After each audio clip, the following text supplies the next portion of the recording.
Well, good evening, everybody, and welcome to the Jimmy Palumbo Show. That's right.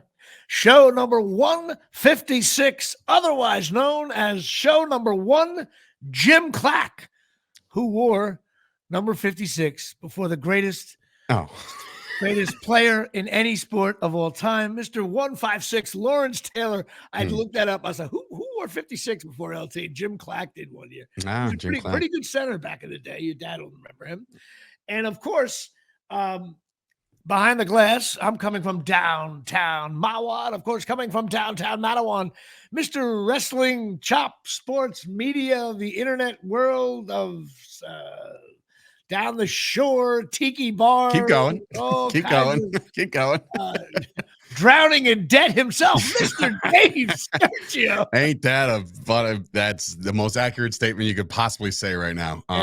Me and Dave are going to be teaching a podcast class at Middlesex County College. It's called How to Lose Everything in 2 years or Less, the podcast industry, where so lucrative.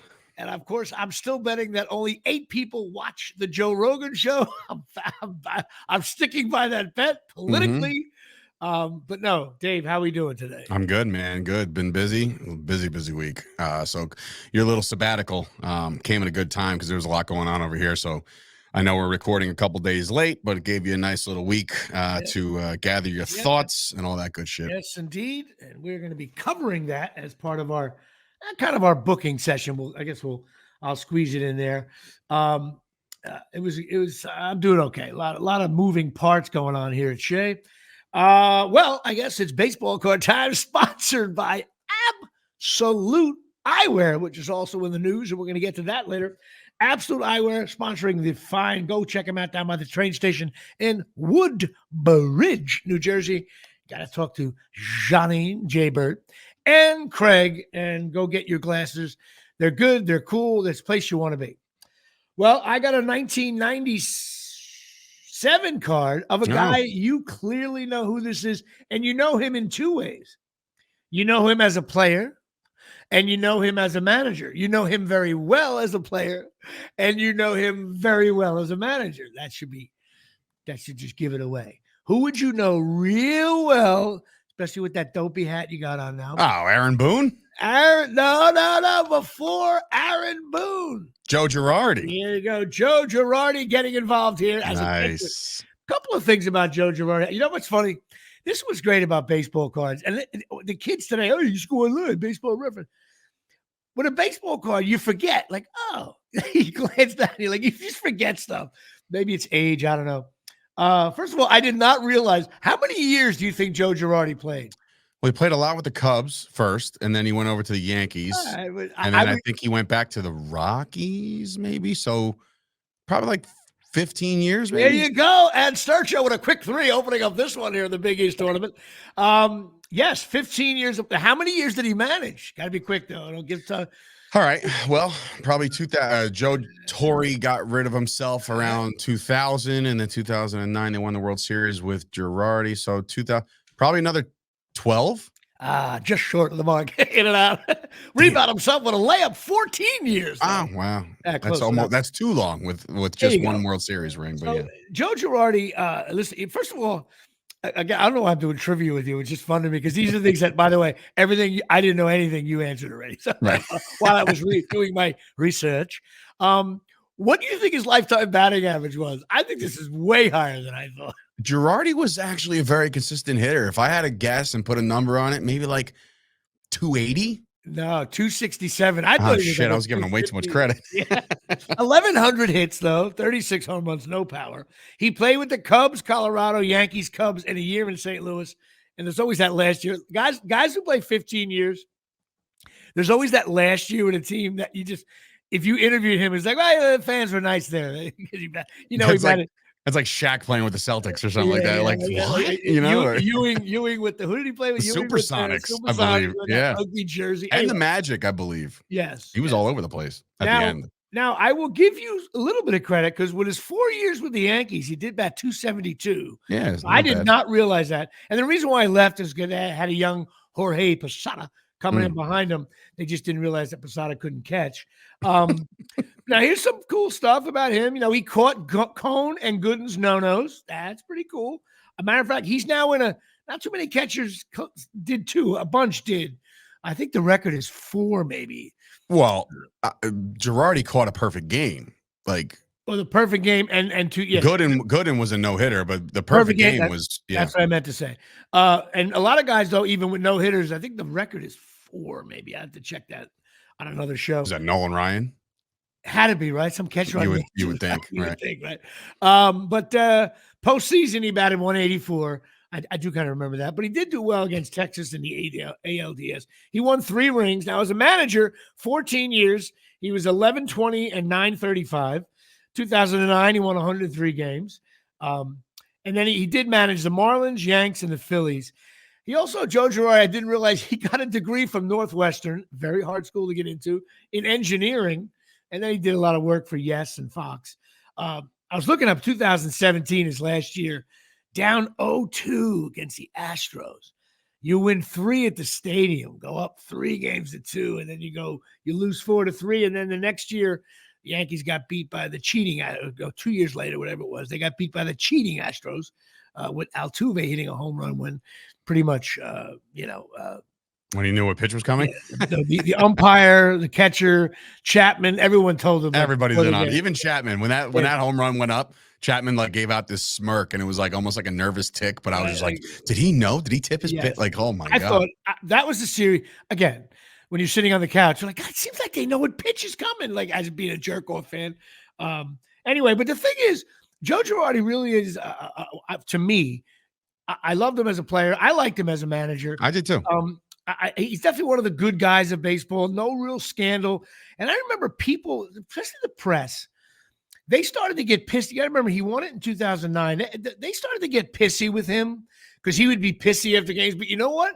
I don't ever recall a game where I wasn't pissy on the couch myself. In other words, can you recall where you were like, hey, Joe, that's not really what went on? I'm like, no, Joe Girardi is the manager. Yeah, he was a straight shooter. Straight shooter. So everybody was like, oh, Joe Girardi could be a little, no. I'm on the couch. I'm on my 5th beer. I want to fucking throw my shoe through the television. This team stinks right now. And he would show that. So Joe Girardi to me, no problem. Honor him, put a plaque up. I like Girardi more than I like Aaron Boone. I mean, that's how I feel. The cool news is, listen, both of them have been managing for the last 20 years. We've had Boone or Girardi. But one good thing the Yankees is no doubt, this is why I think Girardi played a long time, managed a long time, and Boone comes from a long line of ball players in his family. So I believe that that Boone and Girardi, they know baseball. Now, how they handle the press in New York, and plus they manage in New York. So there you go. To me, this is not San Diego. That's worried about guys like Soto, how they're going to do with. This is not San Diego, man. They'll boo the shit out of you. You go 0-4 in opening day, they will boo your ass, and that's sure. I'll be terrible. One. Especially when Giancarlo hits 2 bombs on opening day. Yeah, Giancarlo batting a smooth 180 in the spring, ladies and gentlemen. Just 208, 208, and strikeouts are down, but no home runs. That's dangerous.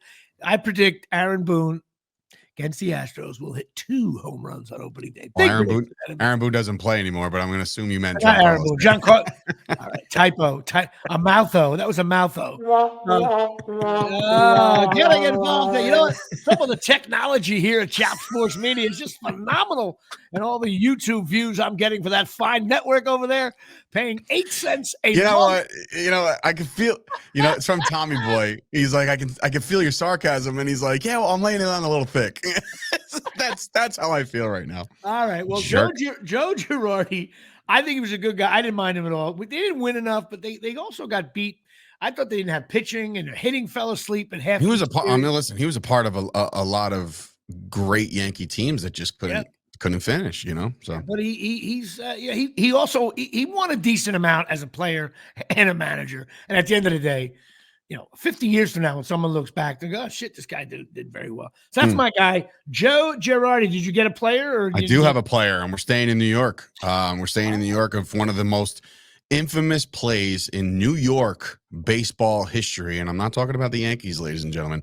I'm talking about There was a first baseman who played for the Red Sox in 1986 that will be forever known as the guy that kind of blew it. And it was Buckner, but I'm not talking about Buckner. I'm talking about the guy who hit it. Mookie. Mr. Mookie. All right, Mr. Mookie. Sure. All right. So some people said he would have beat that one out. I don't know. I don't think so. You know, it's funny you mentioned that because I remember seeing it not too long ago for like the millionth time. But I was like, man, if it doesn't get by Buckner, does Mookie leg that out? And like the whole thing is just a thing. But forever, it's like I'm curious to know your thoughts. Like, how your career and your legacy is defined by an error. Let's be honest. Like, but it's the biggest error maybe in baseball history. You know what I mean? Where the 86 Mets to win the World Series based off of Buckner, letting it go right under his legs. And I don't know, man. For me, if I'm Mookie, I'm just like, I would have beat that out anyway. You know what I mean? In all the press and interviews, I would have said that the entire time. Yes, I feel bad. They left him in there all year long. They took him out for defensive reasons, but they left him in there to celebrate this great thing. The curious thing about how closely I watched that Mookie Wilson ball, I was at a place called Reginald's in Woodbridge on Route 35. And I did not realize that Reginald's was open until 3:00 in the morning. Forgot about that. And me and my buddy went in there at like 7:30. He's a Mets fan. My best friend, Mike Ruane. We decided, let's go have a couple beers early. It won't be that crowded. We'll watch the Mets game. Of course, that was one of the early baseball games when the games were like 11 hours long. But a little known secret that many of you scoring at home don't know about Jimmy Palumbo there, Dave. It was daylight savings time. So at 2:00, the clocks moved back to 1:00. So that means Jimmy Palumbo was in that bar for about 17 hours. We'll leave it at that. And if you think I was Palumbo now has a Regency at Reginald's. Now, if you think that I was watching closely whether Mookie Wilson would have beat that out or not, I was talking to some Sally Sue or some girl to the right of me, probably speaking in tongue at that point. We don't quite remember how we got home. There might have been a taxi involved. We don't really. It was before Uber, kids. Before Uber, we had my buddy Mike thinks we drove, which is horrible. Don't do that. Yeah, we might have ended up at the Galaxy, did a double taxi run there. You're telling me there wasn't like a big crowd for a World Series game? Oh, the place was going nuts. Oh, okay. I thought you said there was nobody there. And yelling. No. Reginald's, that was probably the last year Reginald's was any good. But they closed their doors the following year. I think they're still open. I don't know what that place. No way, are they? Yes, they. Where on 35? It's right by where Warren Park is, about 40 yards past the light at Warren Park towards Port Amboy on the left-hand side. You never got a chance to go in there, did you? No. It was a great bar back in the day. When I think of Warren Park, I think Strawberry's Pub. It's like right there. So like I've Reginald's. Okay, you pass same side of the street. Same side of the street. If you're coming from Woodbridge, you pass Strawberry. What are we talking about? You know what? One thing about this podcast, I forget sometimes that I'm actually doing this for the American public. Yeah. And me and you were just having a private conversation about bars. It's like, you make a left, you turn right over there at the shop, right? It was like, the shop, right? Yeah, you remember that shop, right? First of all, I apologize. And I insist you don't edit that. No, I'm not. So, no way. People need to know exactly where Reginald's was located for the Woodbridge following, however. Yes. Lost my mic there. Sometimes, Dave, I thought that was another sound effect. I was like, anyway. No, just things breaking over here at Job Studio. Right, so I apologize for the a history of Woodbridge Township and Route 35. Anyway, so Mookie Wilson. All right. Well, yeah. Mookie was actually a good player, and he's known for hitting a chopper that got through. Yeah. Anyway, they do signings together, I'm told. He didn't talk about it for years, but then he finally realized I got to start. No, he realized I'm broke. How do I cash in on this moment? Me and Billy got to go. Actually, they're having a signing at Reginald's in Woodbridge. At Reginald's, which got replaced by the Woodbridge Brew Company. Oh. Anyway, well, which of course brings us to the Patreon. Now, a couple things about Patreon. Now, one of the things I like to do is I love everyone on my page. I have 40 Patreon. We're about to, no, not mired yet. We're just a little chopper, that didn't get through, of course.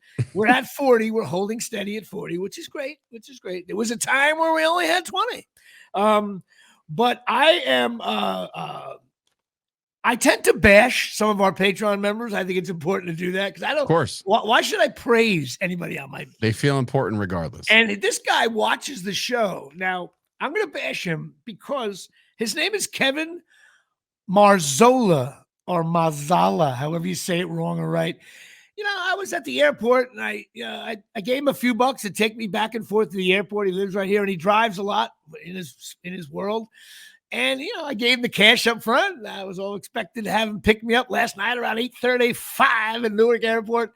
And turns out he's a big Providence basketball fan and decided to go to the Big East tournament at the Garden and left me hanging. Yeah, Are you serious? I got a text saying, "Hey, going to the Big East tournament. I'll just refund you." Now, I did this. The reason why I hired him on the side is because when you get to Newark Airport and you have to now Uber at 8:35 on a Thursday night, it was $1,000. It was $1,000, and plus I had to go to an area. I should have drove myself and paid for the parking. Control your own destiny. I went. Are you in pickup lot B or C or D? It's like what the fuck? I ended up having to take the train all the way to Ramsey. It was a 2.5 hour time difference for me. And wow! And I was listening to the scores of the Providence game, begging for Creighton would, but they actually beat Creighton. But I decided because Kevin listens to the show, and Kevin, you're a complete jerk off. But you did give me at least like a 5-hour window to recover. But and you owe me money for the for my Uber, but I still love you. And you're gonna try to shake him down for the money for the Uber. Oh, for sure. That's amazing. I think it's important that I completely bash him, but I still love you anyway. And also, I got to give a big solid praise out to Joe Sinecor, who is number 28, Everson Walls on the Giants. Darren Woodson. There you go. And he's just a good guy. Saw him. Unfortunately, at a sad event. Shout out to Father John, the pastor. His mother passed away, and I was able to hanging out with Joe in the back of the church there, and we were talking about the podcast and Patreon. He's just a big fan and a good guy. So shout out to my boy Joe Sinecor, and a non-shout out to Kevin Marzola, however you want to say it. But I love you anyway. All right, well, that's it. Now let's see. We did that. Now, it's just a crazy day. I got like airport and travel feel all day today. Well, before you headed on out to Austin, Texas, you were indulging. I did not get a follow-up text, so I did not remember that this Absolute Eyewear party was going to happen again. This is 2 years in a row. I feel like I was slighted. All right, then we'll get. You know what? We'll just jump right into it. Absolute Eyewear. First of all, you weren't going anywhere. You have children, and it's the weekend. Listen, I would love to see everybody. I saw Madison was there. I saw, the whole Palumbo family was there. She said she invited you. That's the last I heard. So you get. I haven't talked to Madison in months. Not Madison. Jaybird. Janine? No, I haven't. She hasn't said anything either. Yeah, but she sends the check. Good evening, everybody. And Palumbo is on fire, but he's limping across the field. That might do it for him. She does send this. Listen, she's the biggest supporter I have over at Chop. Johnny could do no wrong to us. She really can. We like to bust her chops. First of all, she posts better than we do in terms of what the teams lose. She's way more effective. She's on it. She's on it. Especially even the fourth inning of a shitty Yankee game on a Tuesday night. She's on that. But, we had a great time. Absolute Eyewear opened up their doors. As you well know, those of you scoring at home, Woodbridge has a pretty big St. Patty's Day party, and they're right by the train station. The parade goes by. I saw the Colonial High School band. I showed up over there, and she opens up her doors. It's not a public event because she can't, serve you. She had beer in there and stuff. But, the whole place becomes like a zoo. People are trying on glasses. I'm like, anybody stealing glasses here? But here's the best part. So I'm there. There was tons of people, my sister, my cousin Joey, Sue, and Madison, the girls, everything else. And basically, the Rutgers tailgate crowd is in the place. You've been to our tailgate. But I'm in there, and I look at my glasses, anybody watching this, my glasses were like loose. So Craig's there.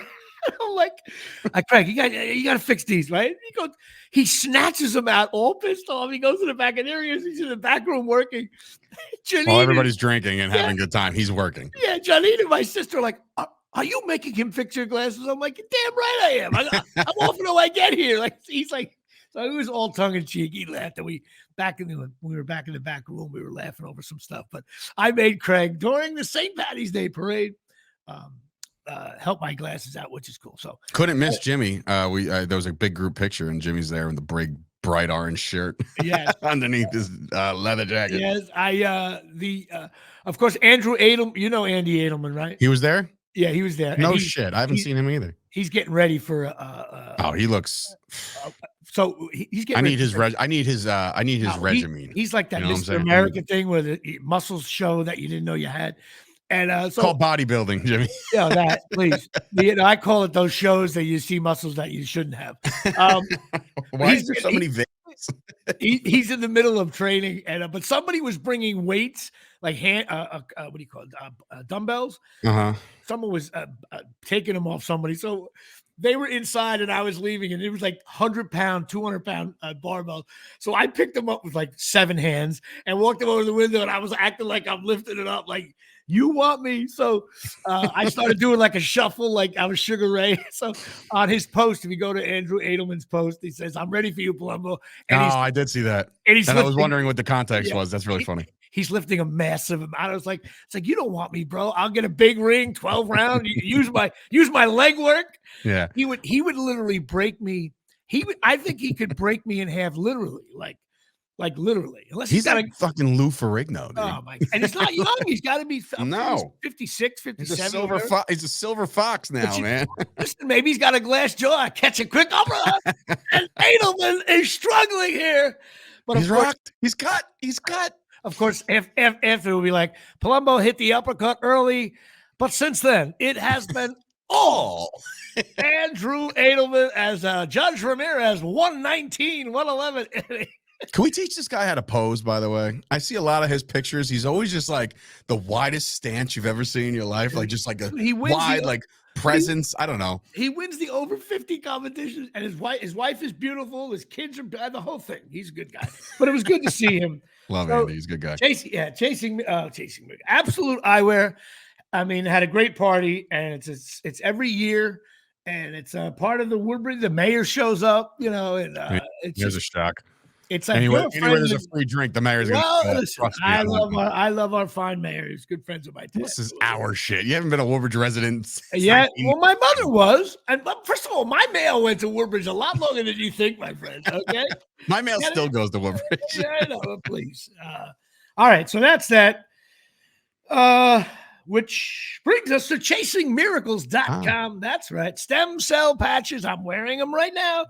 Below the belly button, on the back of my spine back there. This stuff works. Energy, better sleep, non-invasive. You can pee in the cup. No problem there. All the athletes use them. Go to chasingmiracles.com. You got to talk to Donna and Tommy. They're good people. They got all kinds of other products there.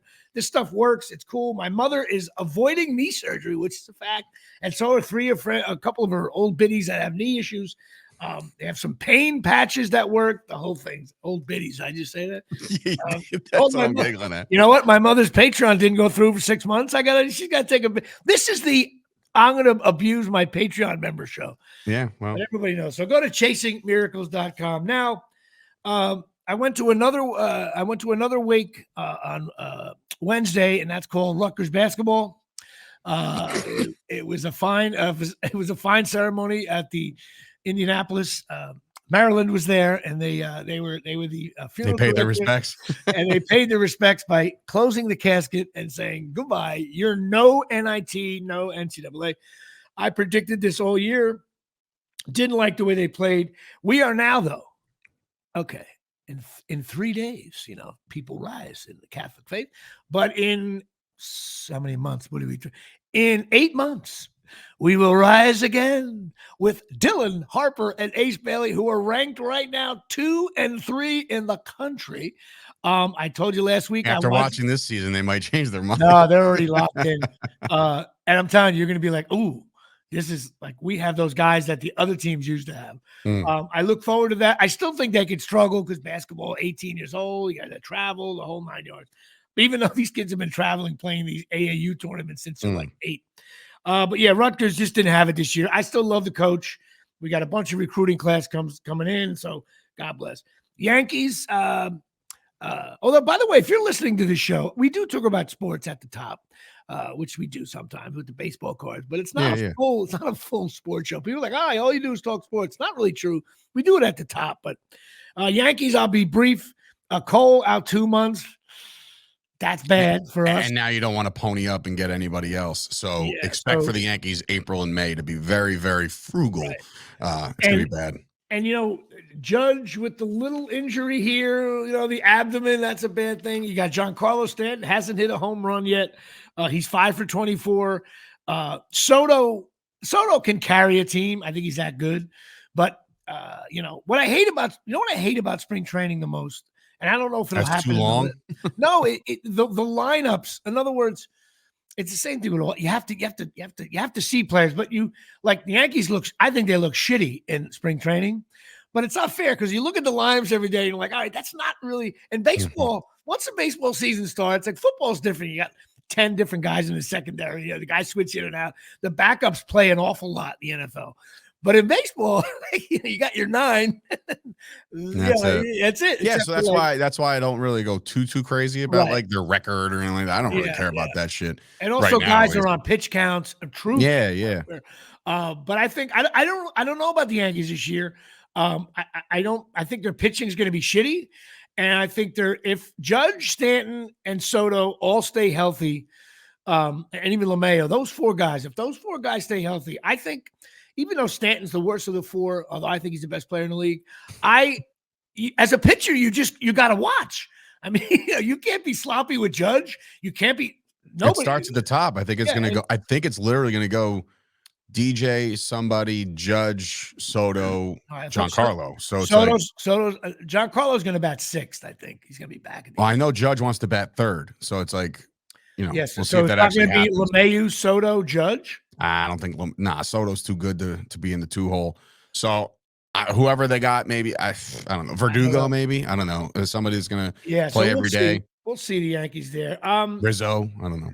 Switching gears here from the Omni. The Oscars. Now I know you were not watching, Dave, and that's fine. I saw John Cena come out butt ass naked. Don't really understand that, but I thought maybe he thought nobody was gonna see him. It was part of a bit. But now I had Pat Volkmer on, Chop Sports' favorite poster of all time, and he beat me by 1. And you know how I got beat? We had the same movie winning it, Oppenheimer, and it came down second to last was Best Actress. I had circled Emma Stone because I watched Poor Things, but last minute I was like, nah, they're going to give it to the Indian actress from Flower to Moon.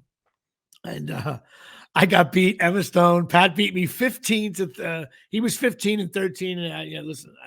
No, I had 13 wins. He had 15 wins. So it's so funny. I did turn it on for a little bit. Just I don't know why. One of the presenters. I don't know, but like I think it was the award for like best like documentary. Blah blah blah. And I think you won that one. And I remember saying to myself like, Jimmy got that one. I had no idea what the hell it was. I got the sheet right here, and I'll tell you what, the documentary. Yes, I did beat. No, I didn't. We were even on that, but there was one. I beat him on best makeup and hairstyling. he went with Maestro. It's so funny. Of course, we just have some fun. Pat was on our show last week. Great speeches by some of the guys. Robert Downey Jr. was having me. I had like a little sob story right there, man. I was like, that was a good one. I like that. I love Robert Downey Jr. He's great. The thing that annoyed my soul, and I wish this is why, and I'm telling you, Dave, I need you to do this. I want you to do mini podcasts like Mike Francesa, because you know more about sports than I do. And when a big event happens, you got to get on the air right away because you have something to say. Now, I'm Friday. It's 5 days after the Oscars. No one cares about the Oscars on Sunday night. Now it's Friday.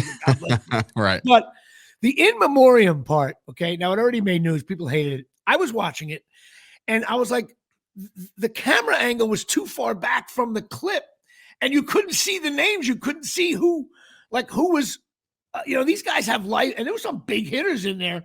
Then they have these dancers. Then they have Bocelli and his son singing. It's like, no. Have the nice music on. I don't need to see Andrew Bocelli and his son. And all of a sudden, like, oh, his son's good too. Yeah, okay. So anyway, and it's about film, so you should see on my flat screen should have been filled with the people that have died and maybe a split second of their work, so you can, and it should be longer because everyone likes that segment. You know what people hate? The singing part. Oh my God, nobody wants to. It's the Academy Awards. It's a sound. You never see the singer. I don't need to see the singer. It makes me crazy. The in memoriam part is something that people go, oh, you learn sometimes you don't read this stuff. Of course, it's different now with the internet because everybody hears everything every 5 seconons. Right. My buddy Eddie Driscoll was not mentioned in the Oscar race. He would die if he was still alive, laughing at that. But it was just awful. A bad job by them. Just people, life work, give them, they probably had miserable years like me and you do with podcasting and acting. So give them one little love on one night for 6 seconds. True or false? True or false? When you're underground, you think you're going to get an in memoriam on the Oscars? It all depends if you're still doing my social media. I expect you a full, what'll happen? I'll die the week before your fucking wrestling thing. And I didn't even know Jimmy died. I didn't even know his show got off the air. Like, right. And then a week after you're terrible. And then a week after the wrestling thing at the Tiki Bar with your premiere, you'll be like, oh, by the way, it's Jimmy Palumbo Show. No longer. He dropped dead about 9 days before the wrestling. Yeah, I'm reporting on this just about as relevant as when Jimmy reported on the Oscars a week later. You know what I mean? We had a great time at the Tiki Bar. Jimmy's dead. That'll do it here. Good night, everybody. The date's You know what? I'll tell you what. If you drop dead before that event, I'll do a 10-bell salute for you. All right? That's what we do in the business. We do the whole little 10-bell salute. Nobody will have a clue. And I'm like, guys, the guy from Beer League. Right? And then they'll erupt. Absolutely. I totally love all of that. So Absolute Eyewear getting back 42 Main Street, Woodbridge, New Jersey. I'm still alive. 732-326. Maybe by the end of the show, I'll be dead. 732-326-3937. Craig and Johnny, and go check them out. Full service opticians. They got everything, safety glasses, prescription glasses. They got a nice place. Everybody knows who they are. Craig's in shape. Jay Bird always looks good.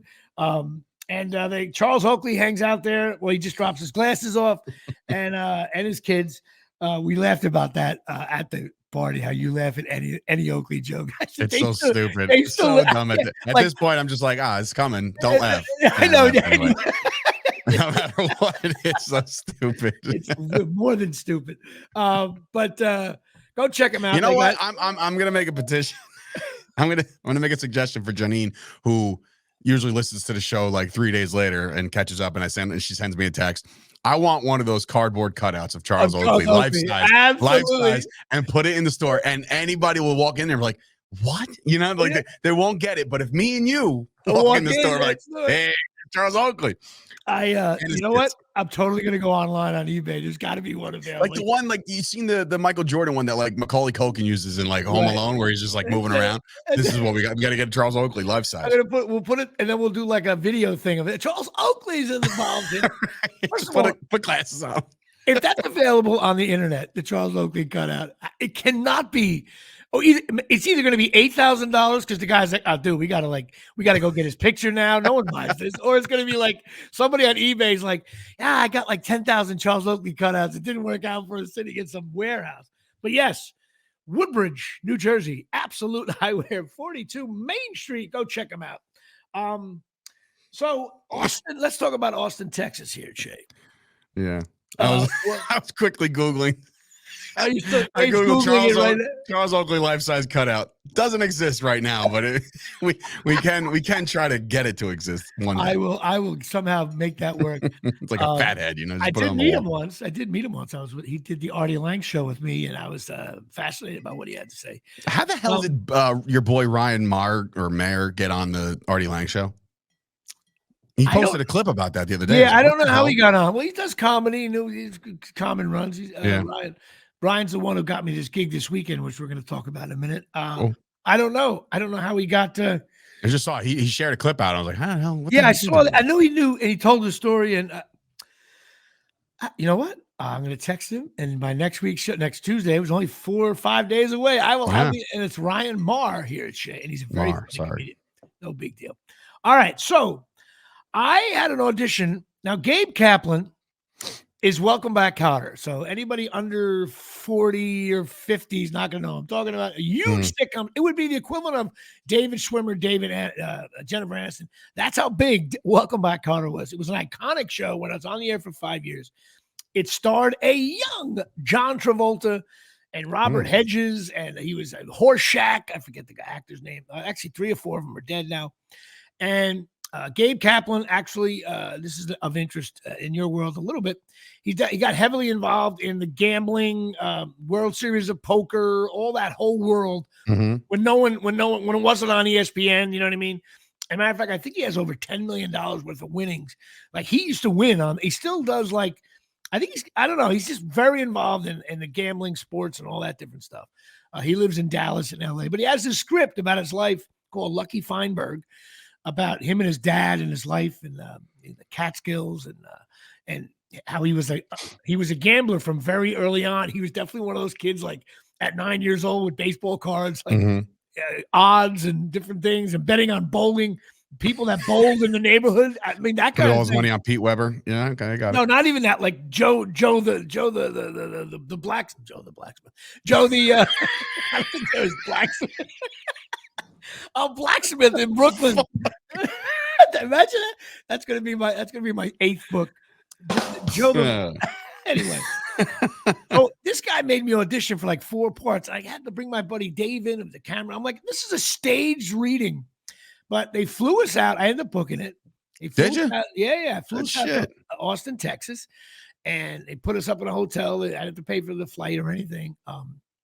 And it was with me and Mark DiCarlo and his buddy Dave Rosowski, who is kind of world famous as improvisational specialist. He's got a bestseller book about it. He travels the world teaching actors all over the world improv. He's like the guy.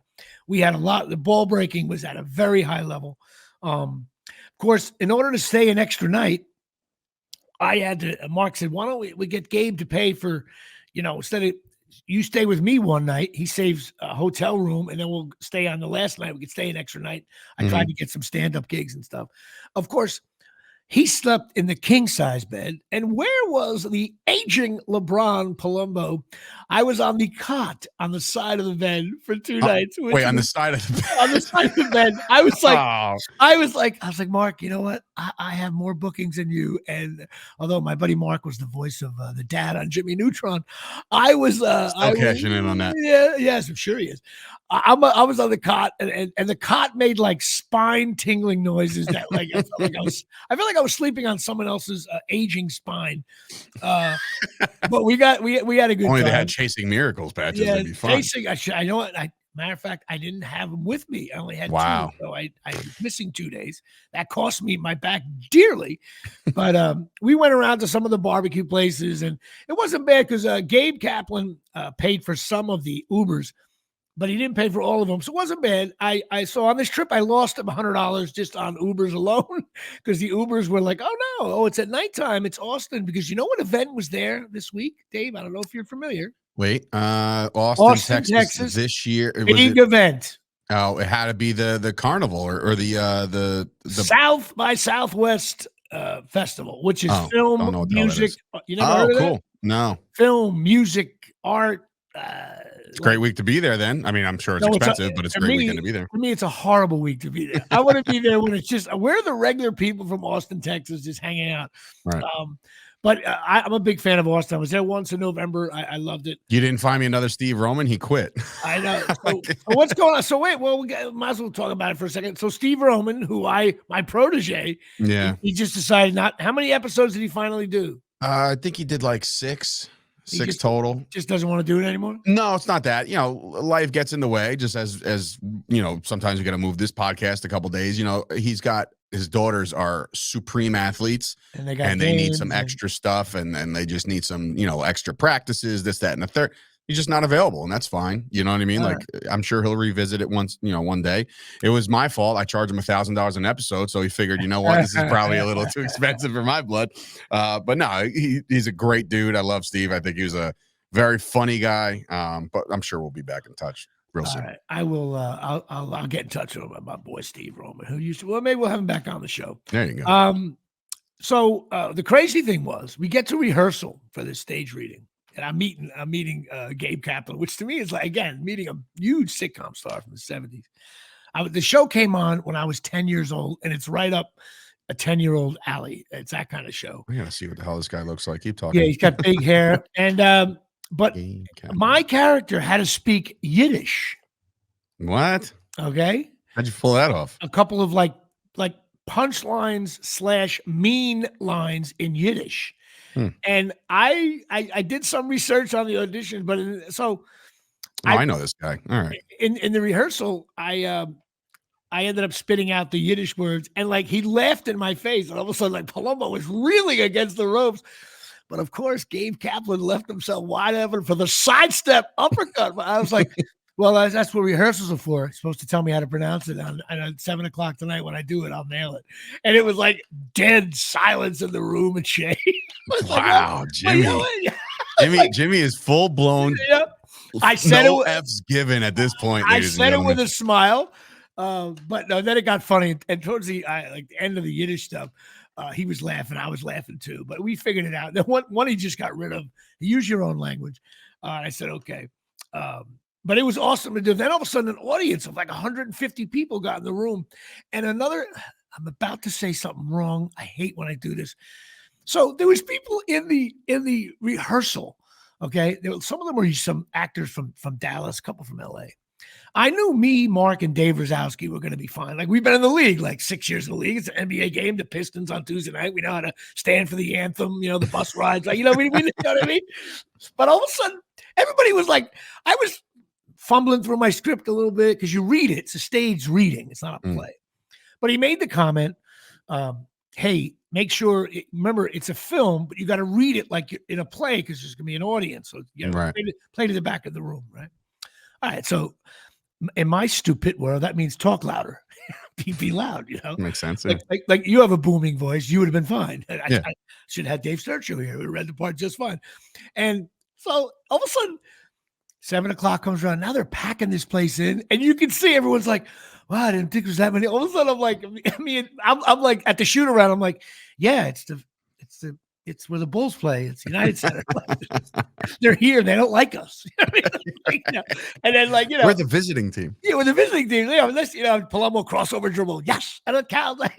I jumped up to it early, 2-0 lead. But some of the people panicked. Since then, it's been Austin, Texas. And some of the people were over.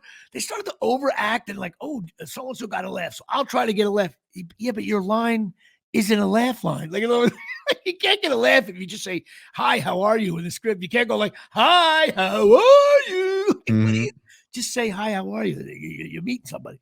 But everybody was very good overall. One guy, he didn't take the note, you're doing a play, and he did his character really well. But he talked like this. He's playing a mobster guy. And I'm like, I wanted to hear him. He's talking like the Godfather all of a sudden. As if the camera was 6 inches from his face. And I'm like, dude, you got to talk louder. He's a young guy, but he was cool. It was fun to do. The audience laughed. And afterwards, we went out for a cocktail. Of course, I was paying for some of the Ubers. That was dangerous. So that sucked. And then Wednesday, we ended up, we did something which I think is hysterical, and I wish I could post. I'm going to send you. Maybe I'll send you some of the clips. I couldn't get a stand-up show because the way South by Southwest works, the whole town's in. So in other words, if it was in Woodbridge, like the Woodbridge Brewery, Reginald's, Absolute Eyewear, they open their doors up for events. So any comedy club, like all the restaurants are part of South by Southwest. It's even like a tip fee on top. And so you can't just stroll in. I would have been able to get up a couple nights for sure, but I wasn't able to. But we ended up going to this unbelievably cool dive bar pub that people said you got to go there. They have good food. Their burgers were unbelievable. I was able to scoot over to my nephew Eric's place for a little bit. And then there was something in town besides South by Southwest, the Rodeo Austin. Now, Dave, have you ever been to a rodeo? I've been to Billy Bob's in Fort Worth. Okay, so full rodeo? You've been to one. Okay. Yeah. Deep in the heart of Texas. Okay. Not I, said the king. The biggest one they say is in Houston, I'm told, Houston area. We went in there, and dude, it was like I was like, this is the most ridiculous. I became like Miles, you kid. I was like, first of all, it smells like horse shit in the arena. all the mulch on the ground, right? Whatever they want to call that. Mulch help. And then the first thing was the women. And they send a little um, they send a little calf out, and the horse person's got to run behind him and lasso. So the first two women, it's like a 30-foot jumper from the lasso over the neck, right? But as soon as it locks in, it breaks away from the female horse, So then they have these other horses. They gather this cow, mini cow, or whatever, baby cow, I don't know what it is, and they send it into the stockade area. So then the men go, right, and I'm like, oh yeah, I just got used to it. But they didn't tell me that the men don't do the breakaway thing. They have to get off the horse and tie the legs up and all that. Oh, yeah. Okay, well, Jimmy Palumbo, and I'm not a liberal. I was sitting there, and at first I was like, man, it's kind of shitty to the cow. Next thing you know, this guy comes out from Fort Worth, okay, lassos this ball, and the neck. This cow wanted to talk it over. There's no doubt about it. He needed Pat Riley. Cow's got his hooves. As soon as he needed a hoof with two hooves calling. Oh my God. As the lasso was in the air, Pat Riley was calling a timeout for this camp. And the guy jumped on, tying its legs, and then they have to let it sit for like 10 seconds while the horse backs it up and drags it a little bit. And I was like, I looked at my buddy. I said, Mark, that's brutal. Then some guy behind me goes, no, they have, for the safety of the cow, they do it that way, and then it calms it down, and then the wranglers go in and take care of it. But it was, and then they had the one where the women go out to go around these barrels at speed. And these, first of all, every woman on the horse was smoking hot, and they would these guys were doing like, but this one girl almost had it, but she knocked over the last barrel, and you hear like comments like, she's been struggling with that third barrel. Am I getting like tidbits of information? Like, you're in the league now, Jimmy. Like all of a sudden, you're like, you know what? She was 1 for 3 last week, and then I was completely mad dog after a while. I was like, you know what? I told her that horse was too small. It should have went with a bigger horse. It's a big event. She got to be. I was trying to do play-by-play of this. It was like, oh my God. Can you Oh my God. Can you imagine in 2-3 years from now? What's Jimmy doing now? He's actually play-by-play for the rodeo. What the fuck? So I'm drinking like 24-ounce tall boys, and I'm looking around. I bought some shirts for my daughter. But then, so it started, you got used to the, I could totally see there'll never be like a steady rodeo in New Jersey because people are like, no, it's not good to the cows. Well, it's not even that. It's not that kind of people here. But you know what? It would definitely work once every 3 years for a week. You could sell it, I think. People are like, look at it. Next year, Chop Sports presents the rodeo. In downtown Woodbridge, right in front of absolute air. The place smells like horse shit. We'll be right back. However, and fans of Yellowstone are going to know this, they finally got to bull riding. Dude, by the way, this arena, intense shit, man. These arenas, the arena we were in, there is no bad seat. Like you see, you're right on. You're like right on top of it. You see the man's face. You see that. One guy looked like a jerk off. I was rooting for the bull, but I would. This guy, dude, they go like 2 feet out of the gate, and this bull definitely wants to talk it over. And I think they pulled something on his balls that makes him kick up. Someone said they put hot pepper on it. I have no idea. This guy's that I didn't know. The torque on this guy's body on top of this thing, Dave, like if I did that once, I'd be like, I was in a severe car accident. I can't do the podcast. This guy's back, and they're doing that wave thing, but like you can see like his back, like his spine. Contorting. You can't, nobody lives, like there's no aging. There's not enough Chasing Miracles patches to help this guy. You'd have to be like on a patch saddle. This thing is just, and then what happens is, I don't care. Then the guy, you don't ever really get thrown off. You kind of do. Like you do get thrown off, but the way sometimes the horses come right in, the guys. But dude, this horse, and then they get the guy down, and then the other guys are walking around. They like challenge the bull because they got to get it towards the stockade area. And the bull sometimes runs right at them, and they do things with their hands. But like, you know what? The bull gets within 3 inches, and picture something the size of a Hyundai Sonata coming at you full bore, stopping with 3 inches left on the clock, and then like you just guide him into a parking spot. It's like one guy got kind of nicked in the ass a little bit. He was limping off. I don't know what happened to him.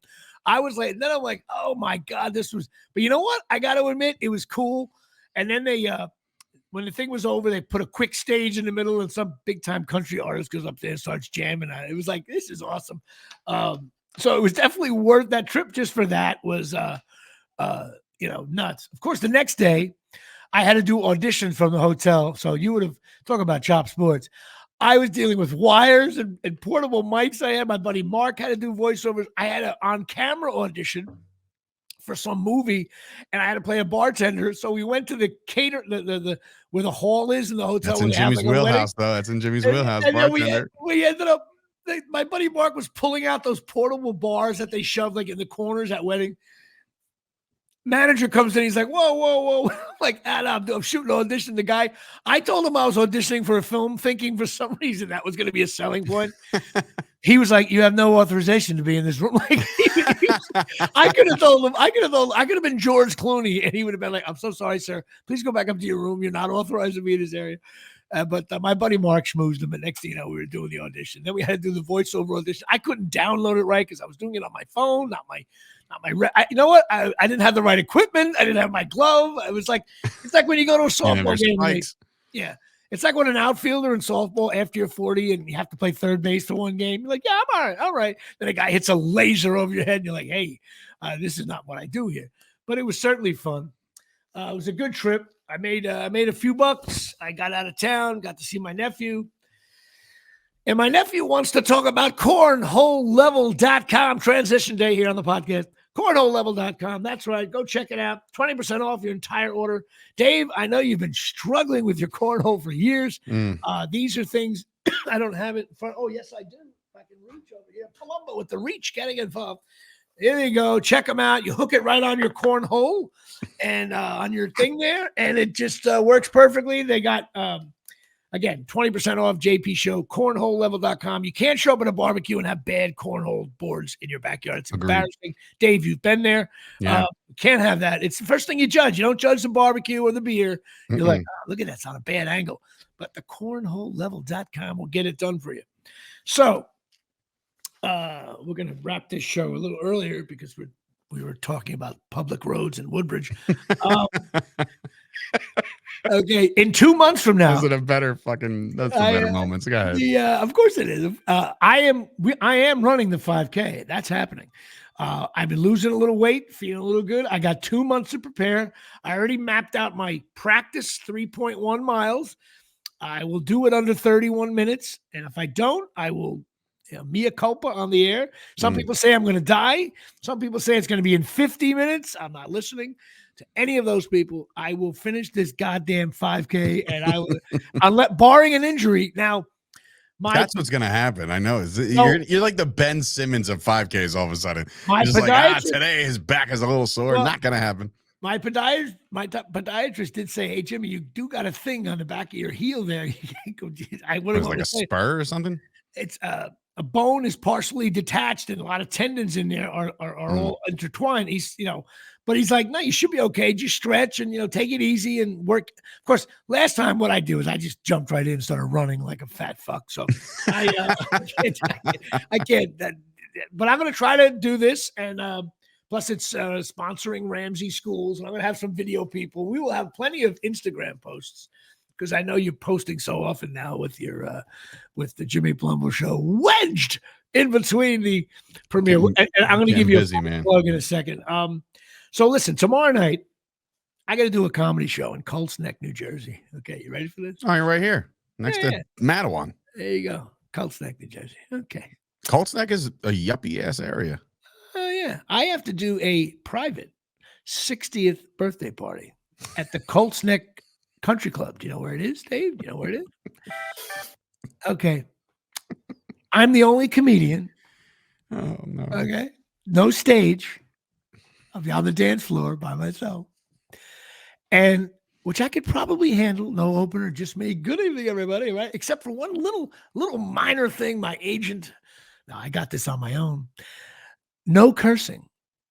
Oh. Adamant. What? About they want adult themed comedy, no cursing. Now, I've done enough. You're gonna have to pull us another. I got to do rabbit out the hat here. 30 to 45 minutes. Okay, which means I am going to look like an aging David Cohn on the mound at this point. I mean, Oh man. so I'm going to set my watch to 30. And once I hear that thing vibrate, then I know, all right, the rest is El Garbage time here.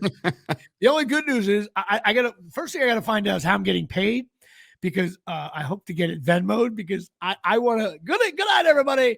Dead silence, get in my car. I want to be well on the parkway before anybody realizes, hey, that guy sucked. Gotta get out of it. But I'm getting paid well. I've never done a show like this. I said, you know what? Normally I say no to these. How'd you find this? Through Ryan Marr. He's traveling. Oh, that's right. He's in Florida now. Even him, like he doesn't curse. I do like potty mouth stuff in between jokes, I guess. But his material is not what I mean. His materials can go there, but I guess it's the potty mouth cursing thing. I don't even think I can say shit or piss. So I might as well get them all out now. Right. So I'm concerned about that. Also, my daughter's knee, we had to go back to the doctor. Rehab was doing well, and all of a sudden, I feel like I'm reading in the Post about Cole's arm. We got a little water on the knee or something like that, and not really sure what's going on, but she's getting it compressed, and the doctor seems this might be a week or two setback, and rehab is starting again Monday. So that's I wish her well there. I was just with her. Every time I go away, something always happens where I'm not there, and you'll see someday when your kids get. It's always like that, and then me being the shitty person I am. I'll look right at my rock star wife and be like, this is all your fault. She's like, are you out of your mind? And I'm like, what would have happened if I was here? Yeah. Well, no, even it's not even that. It's just the way it works out. And then even if you were going to make $1 million in Broadway, if it's conflicted with a bad recital with your daughter, it's like, I can't believe you're going to be in Broadway. Oh, honey, I'm making $1 million. I know, but it's her 8th recital. How many of these? I don't know how many more of these we got, honey. It's her. What? She actually has one coming up in June, so another one. Make sure she's dancing to Surf in USA. So. By the way, Dave posted something on his Instagrammy with your daughter wearing her rehearsal outfit because she wanted to. You clearly didn't want her to, but she decided to bull rush you and say, "No, I'm gonna wear it." She sent out the all-out blitz in the morning. I woke up. There was clothes already laid out. My wife, she leaves early for the city sometimes, so it's up to Dad to get him to daycare and get the day moving. So I'm like, all right, fine. And I saw like what my wife had laid out. I'm like, all right, sweatpants and a hoodie or whatever, something. It's chilly in the morning, whatever.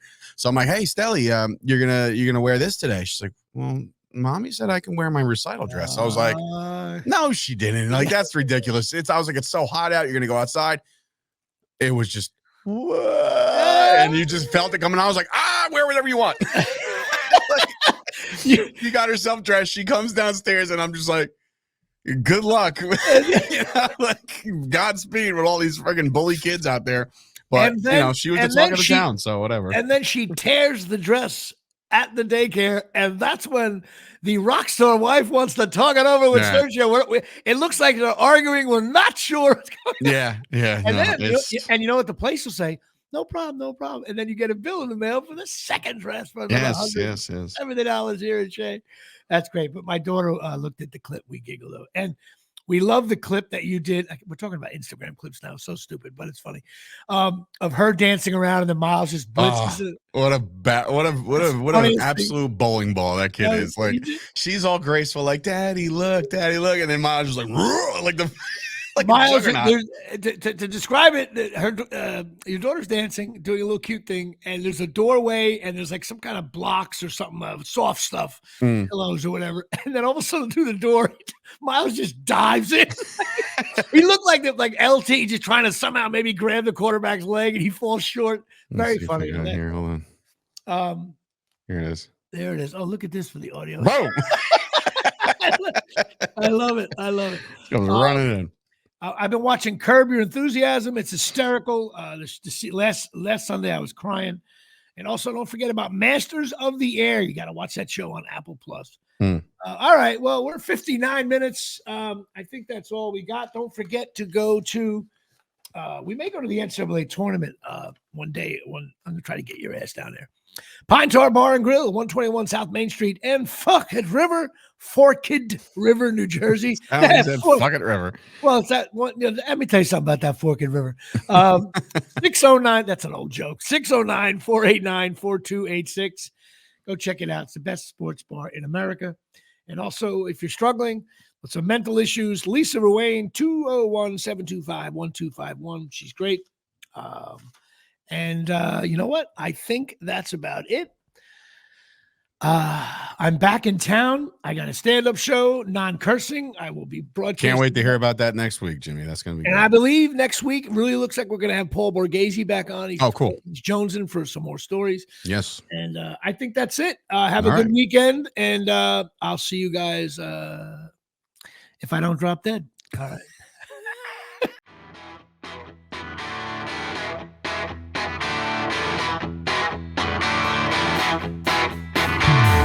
Where have you come from? Where have you gone?